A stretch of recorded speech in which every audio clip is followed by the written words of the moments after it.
Jaime, what the hell are you doing with an iPhone? Gotta give it to Jaime for that great beginning joke. By the way, purple was also for royalty, King Rivera. I like that title. Stop hating on Monday, that's just racist. You know, I hadn't really thought about it that way. That's right, it's that time of the week. I am Jaime Rivera, this is Pocketnow, and this is the Pocketnow Daily Recap for last week.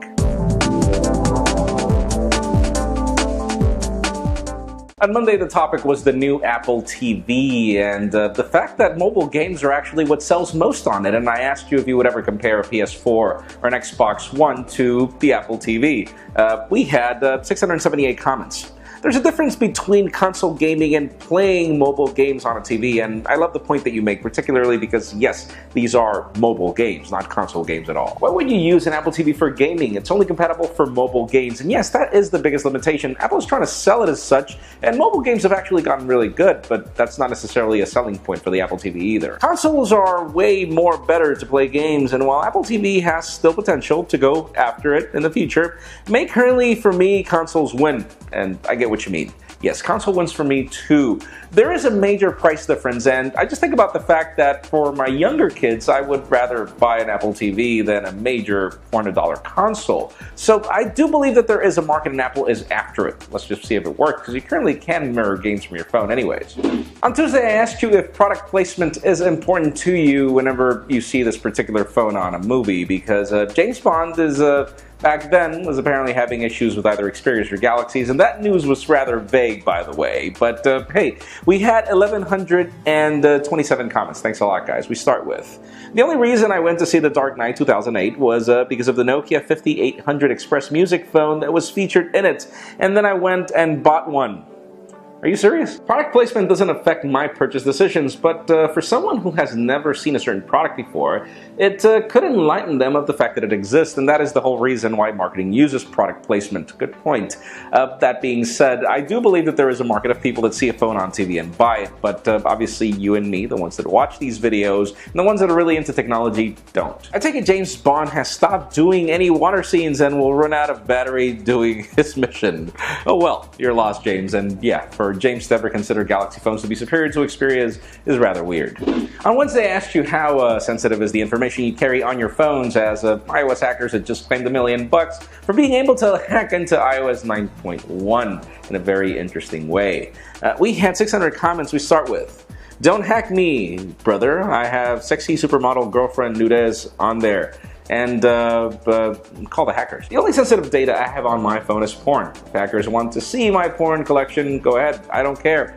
And I don't care either because that's also a public topic." Your question should be, why are government entities paying for companies to have people's phones hacked?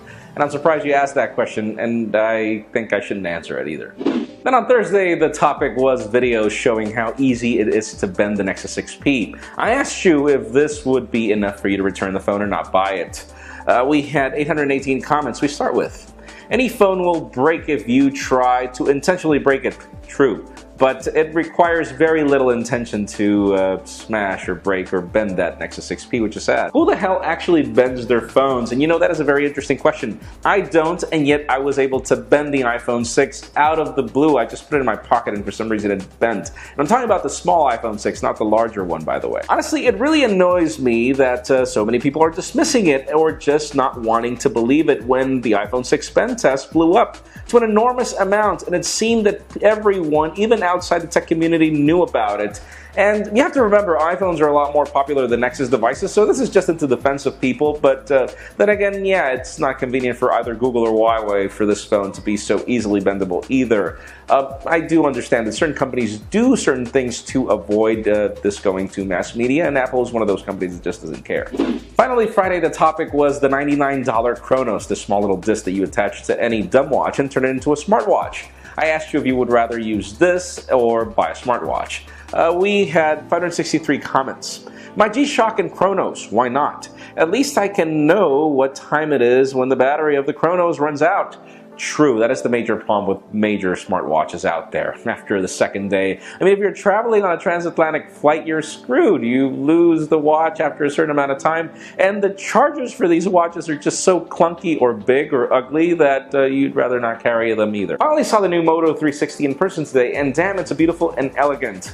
Wouldn't mind getting a smartwatch to replace my Casio. You have to remember the price difference between that Moto 360 and the Casio is going to be huge, but true, the Moto 360 is gorgeous. Rather buy a Chronos. Tired of ugly flat tires, bezels, weird clocks, and annoying notifications that I check on my phone without the smartwatch. Not to mention useless battery. The hate is real, and your hate is the hate of pretty much everyone that doesn't buy a smartwatch. I mean, how many smartphones are in the market and people have barely started buying a few smartwatches out there? It's clear that there is a major caveat, and for me it has to do with battery life. But I love your points. I don't mind the flat tires or the bezels. I actually find smartwatches to be rather useful. But again, it all depends on your taste. That's it for the Pocketnow Daily Recap. Thank you very much for watching. A couple of tips if you want your comments to be featured. Number 1, keep them short. Number 2, stick to the point. Number 3, try to get some thumbs up. It helps us spot them a lot easier. You can also follow us on social media and subscribe to our YouTube channel as well. You can follow me on Twitter, Jaime_Rivera, or on Instagram at Jaime Rivera. Please give this video a thumbs up if you like what you saw. I am Jaime Rivera. Thank you very much for watching. We'll see you next week.